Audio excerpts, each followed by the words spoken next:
But before we start the show, I want to let you know something that I found out just last night. Next year will be our last season. The network will be ending The Late Show in May. And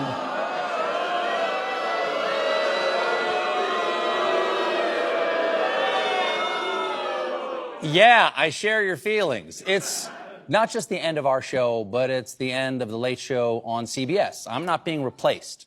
This is all just going away. And I do want to say, that If you're wondering what that clip was, you may or may not have already heard that Paramount is canceling The Late Show with Stephen Colbert. You know, the one where he frequently speaks out against Donald and the administration. A lot of people have a lot of things to say about that, and there's a lot of suspicions arising. And I'm going to tell you, it's a lot worse than it seems, and I don't see a lot of people talking about it. So I did a deep dive, and the things I found, well, let's just say, you're going to be shocked, but somehow, as always, not shocked.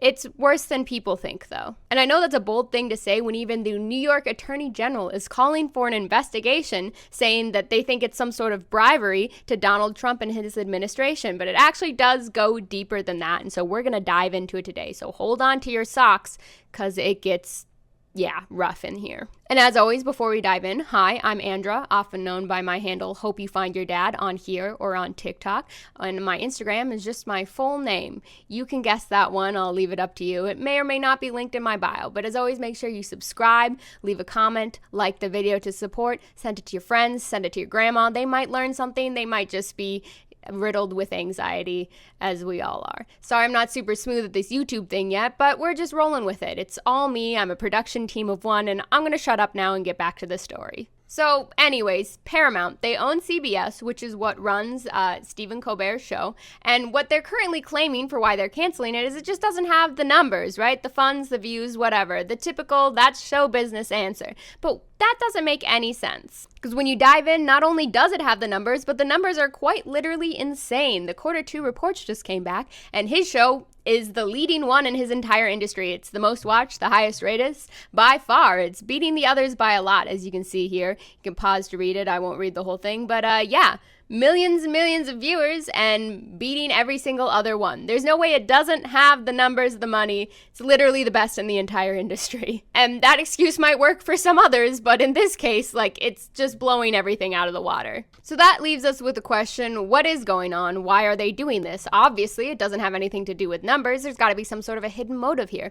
And I first found that Paramount is in some sort of a merger deal right now, and that raised a number of red flags for me. I mean, for starters, a merger is going to involve the FCC looking over a case of some sort, right? And for some reason, their case has been dragged on for 245 days. That's unusual. They were given a time frame window of 180 days. So what's the holdup? What's going on here? What's preventing this? And could it possibly, crazy enough, be linked to why they canceled the Stephen Colbert's show? Well, for starters, what do we know about the FCC? The chairman of the FCC, words, I'm not going to edit that, let's just roll with it, is Brendan Carr, right? Big-time Republican who's operating under the Trump administration, right? And so I maybe wouldn't be too fond of you if you were constantly making fun of my boss, me, and all my friends all of the time, right? Maybe there's a little bit of coldness there that's preventing the deal, but it keeps going. Well, for a while there, Donald Trump, which would involve the FCC, had a $20 billion lawsuit against CBS and the way that 60 Minutes decided to edit their interview with Kamala Harris. And conveniently enough, about 2 weeks ago or so, they decided to settle this, and they ended up paying $16 million to Trump, with a lot of other details, of course,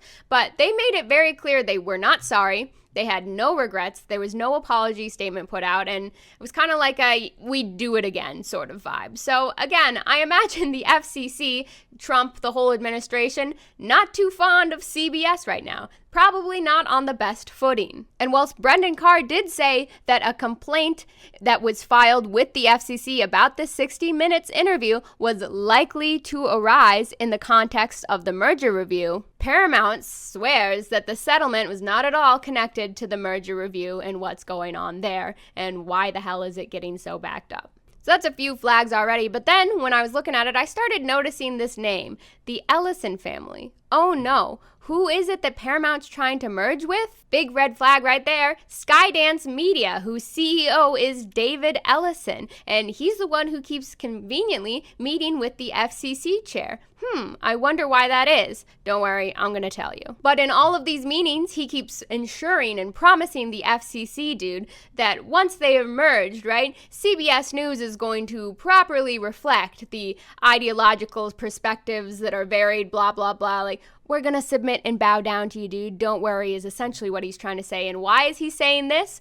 Who is David Ellison? Why does that name make everyone's butthole clench up when you hear it, but you can't exactly pinpoint why? That's because David Ellison, this